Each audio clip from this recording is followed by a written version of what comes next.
Part 20. The spirit of a thing is that thing. It is necessarily fixed, changeless, and eternal. The spirit of you is you. Without the spirit, you would be nothing. It becomes active through your recognition of it and its possibilities.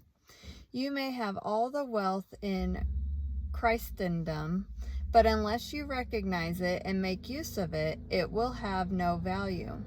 So with your spiritual wealth, unless you recognize it and use it, it will have no value.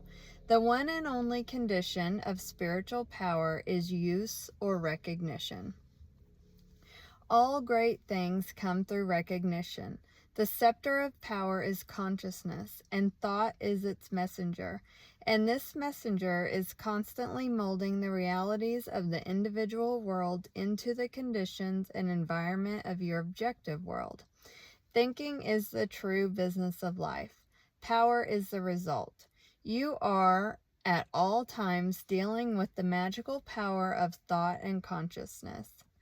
What results can you expect so long as you remain oblivious to the power which has been placed within your control?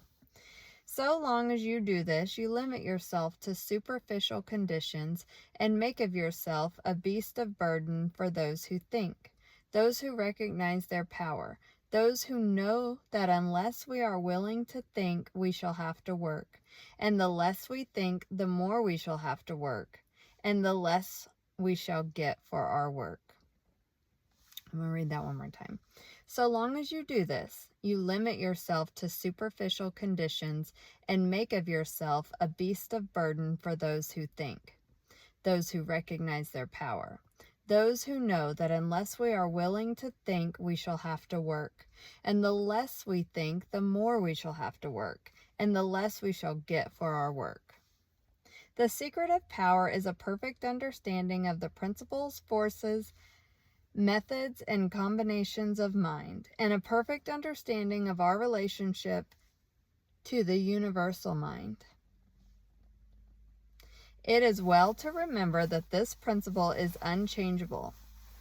If this were not so, it would not be reliable. All principles are changeless. The stability is your opportunity, and you are its active attribute, the channel for its activity. The universal can act only through the individual. When you begin to perceive that the essence of the universal is within yourself, is you begin to do things. You begin to feel your power. It is the fuel which fires the imagination, which lights the torch of inspiration, which gives vitality to thought, which enables you to connect with all the invisible forces of the universe. It is this power which will enable you to plan fearlessly, to execute masterfully. But perception will come only in the silence. This seems to be the condition required for all great purposes. You are a visualizing entity. Imagination is your workshop. It is here that your ideal is to be visualized. As a perfect understanding of the nature of this power is a primary condition for its manifestation. Visualize the entire method over and over again so that you may use it whenever occasions require. The infinity of wisdom is to follow the method whereby we may have the inspiration of the omnipotent universal mind on demand at any time. We can fail to recognize the world within and so exclude it from our consciousness, but it will still be the basic fact of all existence. And when we learn to recognize it, not only in ourselves, but in all persons, events, things, circumstances, we shall have found the kingdom of heaven, which we are told is within us. Our failures are a result of the operation of exactly the same principle. The principle is unchangeable. Its operation is exact. There is no deviation. If we think of lack, limitation, or discord, we shall find their fruits on every hand. If we think of poverty, unhappiness, or disease, the thought messengers will carry the summons as readily as any kind of thought, and the result will be just as certain. If we fear a coming calamity, we shall be able to say with Job, "The thing I feared has come upon me." If we think unkindly or ignorantly, we shall thus attract to ourselves the results of our ignorance. This power of thought, if understood and correctly used, is the greatest labor-saving device ever dreamed of. But if not understood or improperly used, the result will, in all probability, be disastrous, as we have already seen. By the help of this power, you can confidently undertake things that are seemingly impossible, because this power is the secret of all inspiration, all genius. To become inspired means to get out of the beaten path, out of the rut. But extraordinary results require extraordinary means. When we come into a recognition of the unity of all things and that the source of all power is within, we tap the source of inspiration. Inspiration is the art of self-realization, the art of adjusting the individual mind, the art of imbibing the universal mind, the art of attaching the proper mechanism to the source of all power, the art of differentiating the formless into power, the art of becoming a channel for the flow of infinite wisdom, the art of visualizing perfection, the art of realizing the omnipresence of omnipotence. An understanding and appreciation of the fact that the infinite power is omnipresent and is therefore in the infinitely small as well as the infinitely large will enable us to absorb its essence. A further understanding of the fact that this power is spirit and therefore indivisible will enable us to appreciate its presence at all points at the same time. An understanding of these facts, first intellectually and then emotionally, will enable us to drink deeply from the ocean of infinite power. An intellectual understanding will be of no assistance. The emotions must be brought into action. Thought without feeling is cold. The required combination is thought and feeling. Inspiration is from within. The silence is necessary. The senses must be stilled, the muscles relaxed, repose cultivated. When you have thus come into possession of a sense of poise and power, you will be ready to receive the information or inspiration or wisdom necessary for the development of your purpose. Do not confuse these methods with those of clairvoyant. They have nothing in common. Inspiration is the art of receiving and makes for all that is best in life. Your business in life is to understand and command these invisible forces instead of letting them command and rule you. Power implies service. Inspiration implies power. To understand and apply the method of inspiration is to become a Superman. We can live abundantly every time we breathe, if we consciously breathe with that intention. The if is a very important condition in this case, as the intention governs the attention. And without the attention, you can secure only the results which everyone else secures. That is, a supply equal to the demand. In order to secure the larger supply, your demand must be increased, and as you constantly increase the demand, the supply will follow.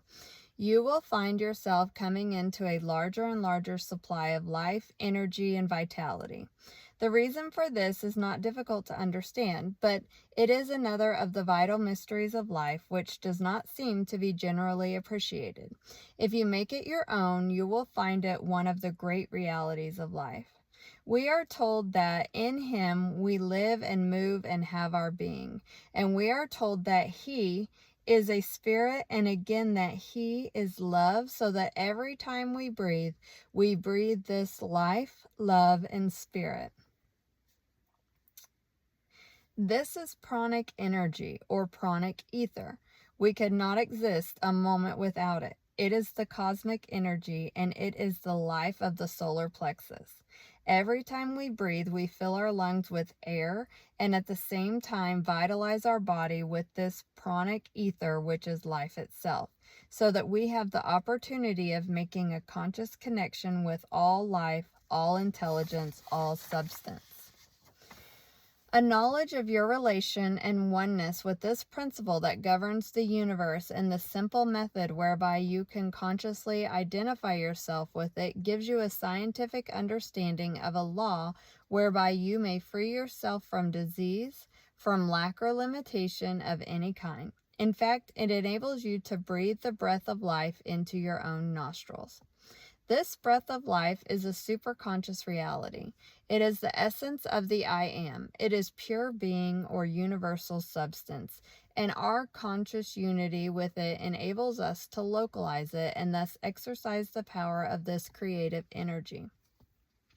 Thought is creative vibration, and the quality of the conditions created will depend upon the quality of our thought, because we cannot express powers which we do not possess. We must be before we can do, and we can do only to the extent to which we are.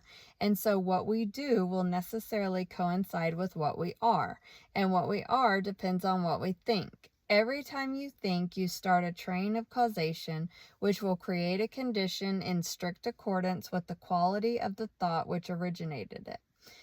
Thought, which is in harmony with the universal mind, will result in corresponding conditions. Thought, which is destructive or discordant, will produce corresponding results. You may use thought constructively or destructively, but the immutable law will not allow you to plant a thought of one kind and reap the fruit of another. You are free to use this marvelous creative power as you will, but you must take the consequences. This is the danger from what is called willpower. There are those who seem to think that by force of will they can coerce this law, that they can sow seed of one kind and by willpower make it bear fruit of another. But the fundamental principle of creative power is in the universal, and therefore the idea of forcing compliance with our wishes by the power of the individual will is an inverted conception which may appear to succeed for a while, but is eventually doomed to failure because it antagonizes the very power which is seeking to use. It is the individual attempting to coerce the universal, the finite to conflict with the infinite. Our permanent well-being will be best conserved by a conscious cooperation with the continuous forward movement of the great whole. For your exercise this week, go into the silence and concentrate on the fact that in Him we live and move and have our being. Is literally and scientifically exact. That you are because He is. That if He is omnipresent, He must be in you. That if He is all in all, you must be in Him. That He is spirit and you are made in His image and likeness, and that the only difference between His spirit and your spirit is one of degree, that a part must be the same in kind and quality as the whole. When you can realize this clearly, you will have found the secret of the creative power of thought. You will have found the origin of both good and evil. You will have found the exact secret of the wonderful power of concentration. You will have found the key to the solution of every problem, whether physical, financial, or environmental. The power to think consecutively and deeply and clearly is an avowed and deadly enemy to mistakes and blunders, superstitions, unscientific theories, irrational beliefs, unbridled enthusiasm, fanaticism, haddock.